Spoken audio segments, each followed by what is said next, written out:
Hello, my name is Linda McAnany, and welcome to my show.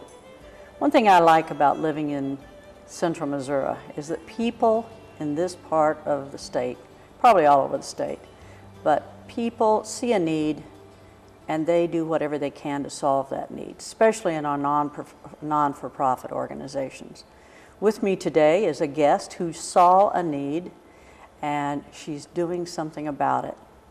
My guest today is Deanna Alonso. She is the Executive Director and founder of the Central Missouri Foster Care Adoption Association. Long name, Linda. It is, and so from now on, I'm just going to call it the association. If okay, that's fine. And I'll call it CM FCA for short. There you go. You can do that. Okay. Thanks so much for joining me. Welcome, thank you. Before we hear your story, yes.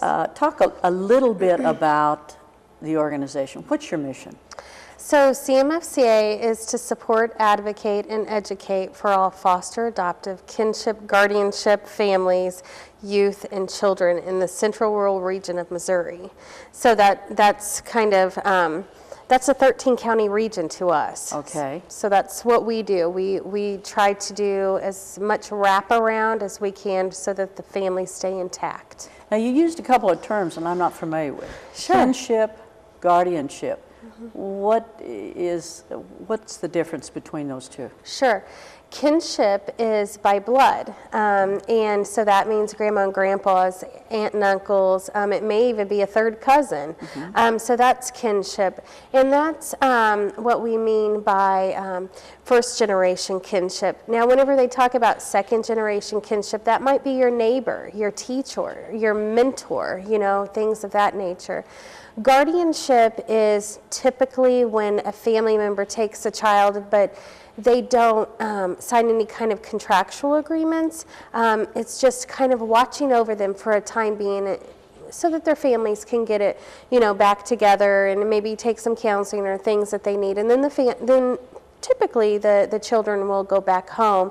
In some cases they won't, but it's hopeful under guardianship, it's an opportunity to open back up that door. You founded the organization, and it was out of your background. Tell us your story. Sure. Well, I grew up in a pretty dysfunctional home.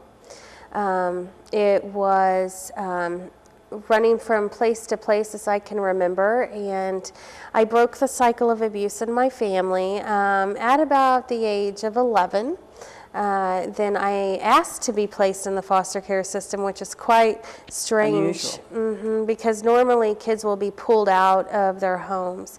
In my case, I needed to break the cycle somehow. At 11 years old, I had no idea how I was going to do that, but I decided that something had to change, and so I asked to be placed in the system, went into the system, stayed in several different foster homes, couldn't really bond or connect there, lots of trust issues, lots of trauma.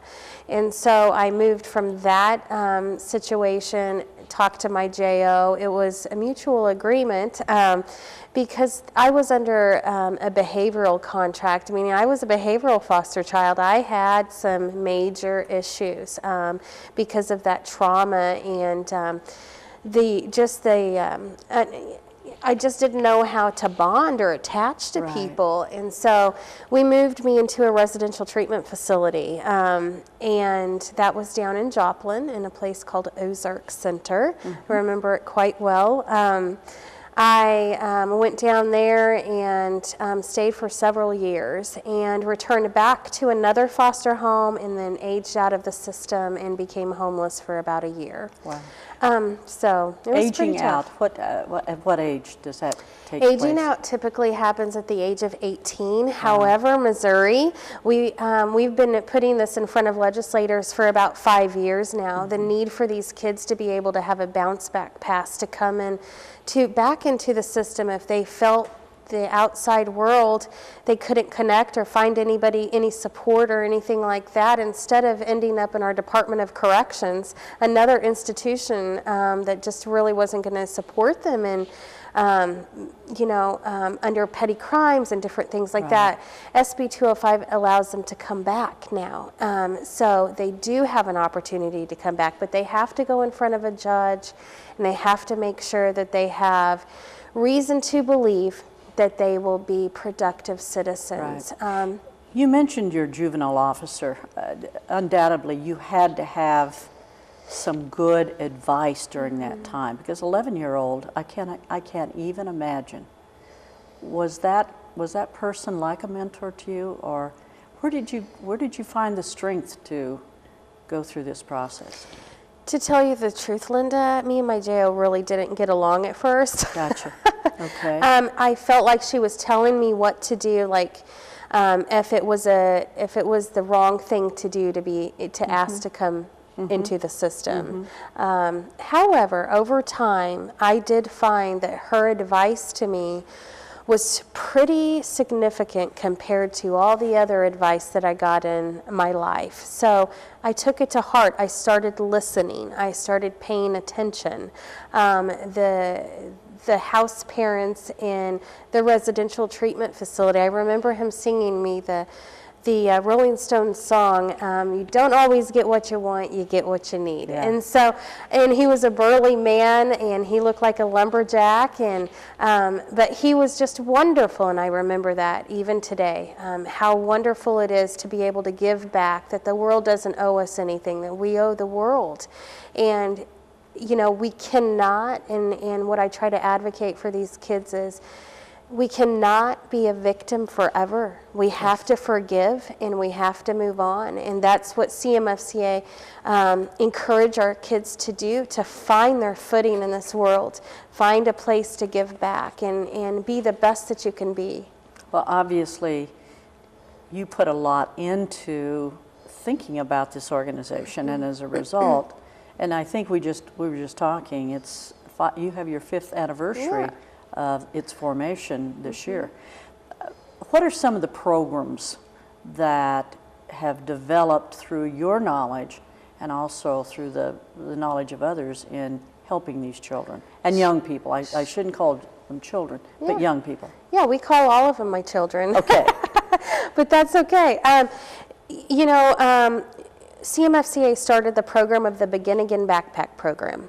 One night I was thinking how difficult it is for us to move and transition from our biological home into a new placement with just a trash bag. Right, regardless of how bad it was, you still bad have it was. To, and sometimes kids can't take anything because the certain circumstances underneath that roof will prohibit them from taking anything with them.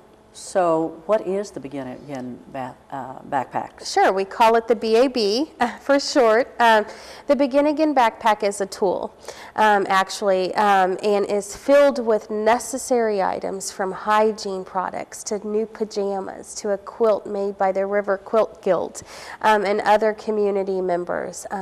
There's a gift card to Target or Walmart, and it may be $25, $50, $75. It just depends on what the kiddo needs at the time.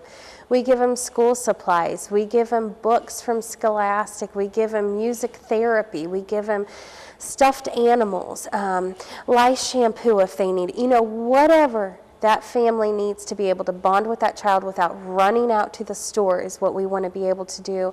And in addition to that, if it's a baby, it's all age appropriate. So we may be giving car seats, cribs, diapers, wipes, whatever it is, we will provide it for them. They're about $100 each. If the kiddo comes in with absolutely nothing, they can go up to $150 or so. So we really do try to give them everything that they need. But the great thing about it is the United Way I love this program, and they gave us our first grant years ago for the Begin Again Backpack Program. So from that seed money, we have been able to provide so many backpacks to kiddos.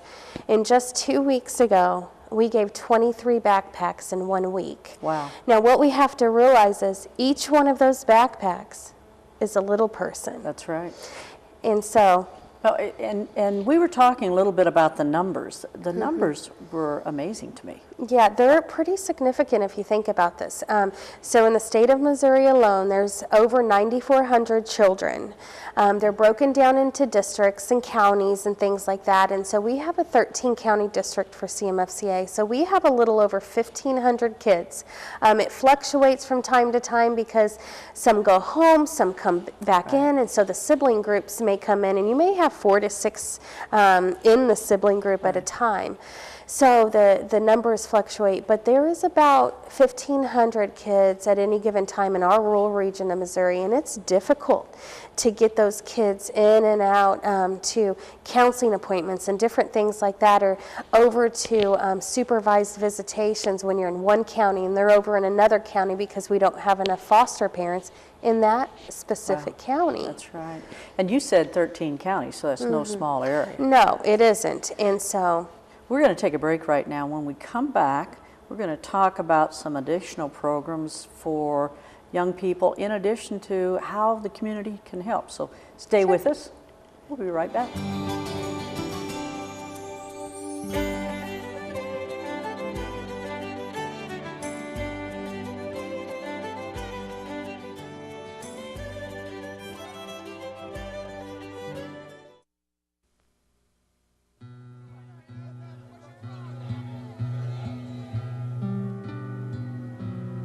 In America, you are not required to offer food to the hungry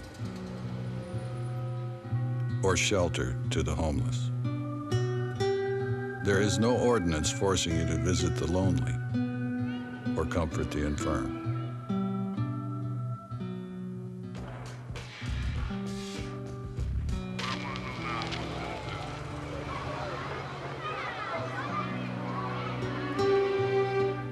In fact, nowhere in the Constitution does it say you have to provide anything for anybody.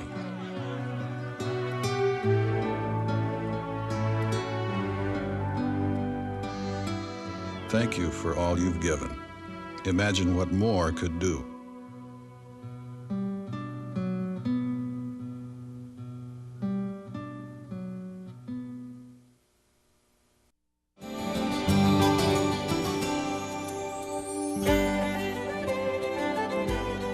Welcome back, and thanks for staying with us. My guest today is Deanna Alonso.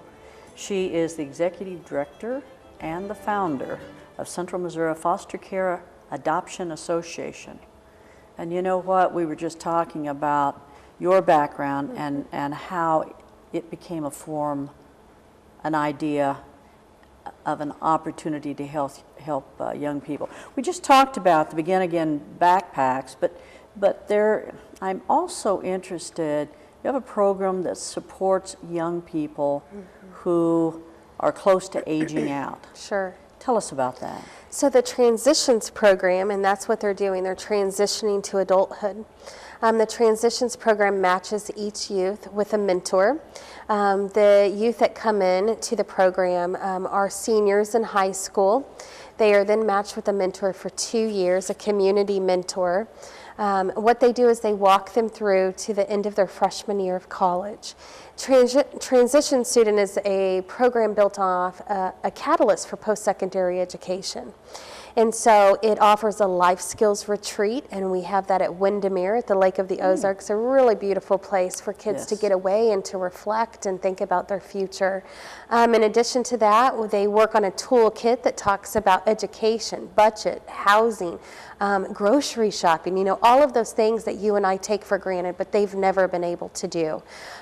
We talk about doing a youth speak out team and advocate for ourselves and go to local conferences through Missouri Coalition for Children's Agencies and maybe MFCAA in Kansas City and in the NACAT conference and different things like that. And so the youth speak out teams are able to advocate, and those youth come out of our Transitions program.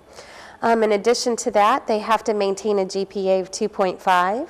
Wonderful. They have 15 hours of community service that they need to attend to before graduating in May. The program also gives them their senior pictures in partnership with Amy Nollmeyer. We also do laptop packages if they meet all the requirements. And we just make sure that their dorm is set up and that they have everything they need for that transition. But most importantly is that mentorship relationship, that long-lasting, constant, consistent relationship that they've never had that they can rely on. And being with them at a very unusual time of their life, which is a transitional time for all young people, much less for a young person that's been in foster care. I must tell you, one of the programs that was fascinating to me is your training program, because I'm assuming that many foster parents or guardians, this is a new experience, or it could be a new experience for them. Sure. How does that work? Our training is called TNT, Tuesday Night Training. We offer respite childcare to the families that attend and a hot meal for everyone. We bring in professional trainers from all over the state of Missouri in areas of brain-based parenting, trauma, bonding, attachment. We bring the folks down from CALO, Change Academy, Lake of the Ozarks, to talk about their canine therapy, a different approach to trauma and bonding and attachment and those type of things. But the training is specifically designed to give each foster family an opportunity to get 2 hours of credit approved by the Social Services Children's Division of Missouri. Okay. So we already have those approved for the families to come in. We're also going to start providing CEU accreditation so that the professional community, along with child care workers, can come in and take that training as well. CEU is? Certified Educational Unit, so Gotcha. it will be able to give, those who are in the medical field and the therapists and different things like that, they have to have so many credits each year. And so foster families have to have around 36 to 38 credits. And CM FCA provides 40 credits in a 2-year period of time. And that's what they have to have, anywhere between 36 and 38 credits in 2 years. So we give them some extra credits as well. Now, I know that funding, you've received some funding. We talked about that through the state of Missouri, which is outstanding because that's going to help you on ongoing. Absolutely. But you also have a major fundraiser Yes. once a year. Tell us about it. Sure. Every November for Adoption Awareness Month, CMFCA holds an annual gala at the Capitol Plaza Hotel in Jeff City. What we do is we promote the Missouri Heart Gallery. The Heart Gallery shows a small snapshot of the 1,400 children that are available free and clear for adoption, that are looking for forever families, and they're just wishing and hoping and waiting. And so professional photographers have taken their photo, and we put them on an easel, and you can walk by them. And if you're interested in learning more about those kiddos, you can put a little form in a box, and the adoption exchange is there with us that night, and they will call you right away. But the gala has a silent auction, a live auction. It has a program, a great MC, and it's just got a 3-course meal, and it's just fantastic. It's a good opportunity to learn more about your organization. Absolutely. And by the way, I think it's important. They have a wonderful website, but if you're interested in more information than what we're able to provide in a half hour, you can call the association 573-298-0258, or you can log on to their website. You can visit www.ccfosteradopt.com.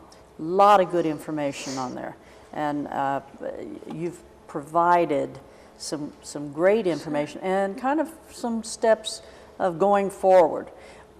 Right now, what are your biggest challenges? Well, CMFCA is trying to manage our growth. We went from one full-time person to me last year to now starting in October the 1st, we will move to 3. And so to be able to manage the growth in all 13 counties, sometimes that can get a little challenging. Absolutely. So we ask that those are partnering with us and the families to bear with us, give us a call, and we will most certainly make sure that we're there for you. But as we're growing, to just hang with us, ride the little train with us, but eventually we will get to where we need to be. Now, can you use volunteers? Absolutely. CM FCA needs volunteers at our TNT, our monthly respite events, giving our families a break and an opportunity for children to just be kids. You know, they go to different appointments from here to there, and we just want them to have fun, to know that it's possible. And so those respite events, sometimes we go to Six Flags, Worlds of Fun, Jim Zuri, the roller skating rink, movies, MU theater productions, Lincoln University's theater productions. We bring them into all different type of things that they've never done before to just give them an idea. We also can use volunteers in our clothing closet that we offer.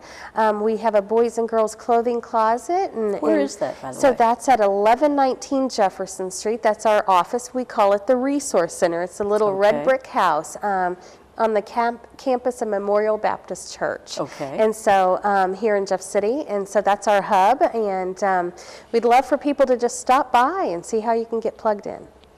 You know, your website, which I was very impressed with, lists a couple of initiatives, future initiatives. Why don't you talk about a couple of them? I don't know how much time we'll have to talk about all of them, but these are the next steps, are they not? Yes, they are the next steps. Our hope is to make sure that the recruitment and the retention of foster families are intact, and our recruitment efforts are for quality homes. And most importantly, that they're set up with the best training and the best resources that we can possibly give them here in Central Missouri. We want to be the top here in Missouri, and so we want to be able to give them everything they need, and so that we can give these kids all that we can give them to be the most successful youth that age out or leave the system, and they're well, you know, the wraparound services and the opportunity to give back is there for them. In addition to that, our hope is that every child in residential treatment facilities will be moved out of those institutional-like settings and into homes. And so that is one of our biggest initiatives as well, to give them the home that they want and they so desperately need. But foster families, adoptive families, we need you. And we want you to find it in your heart. You know, most of the time people say, I want an infant. You know, that's wonderful. But have you ever looked at your life, and maybe you're on the go a lot? Would somebody else fit better maybe? The other thing that I think is really important to note is that most people think children are unadoptable at the age of 12. Oh, wow. And we need to stop that. These kids want a home. Whenever they even get to age 18, they still desire to come home on a holiday, Thanksgiving, Christmas. They want to be able to connect. And so we need to remember that and think about that as well. And one of the last things that of our initiatives is to stop the stigma attached to foster children. You know, for some reason we think that children are placed in foster care because they're bad kids. That's not the case. These kids have been pulled out of their homes from abuse and neglect, something they didn't cause. And if they have a chip on their shoulder, well, wouldn't you? They want to be loved. And they have to find a way to trust, just like I did, and an opportunity to connect with people on a real level. So get real with them. No, tell them, I'm never going to leave. I love you. You know, I care about you. Show them that this world can turn around on them in a split second, but for the good. And that's what CM FCA is all about. You know, you're an amazing woman. Thank you, Linda. As I looked in your eyes, I could see your heart and the passion that you have for this organization. And the organization is so lucky to have you as its leader. Thank you. So God bless you for everything you're doing. Thank you so much. And once again, to those of you out there, if there's If you find it in your heart that there are some things that you can do to help this organization, pick up the phone, dial 573-298-0258, or visit www.ccfosteradopt.com. They need your help, they need your support, and as you can tell, this young lady has a lot of passion. God bless you for what you're doing. Thank you, Linda. Keep doing it. Okay, we will. A lot of kids are depending on you. A lot of kids, All yes. right. We look forward to seeing you next time. Good night and God bless.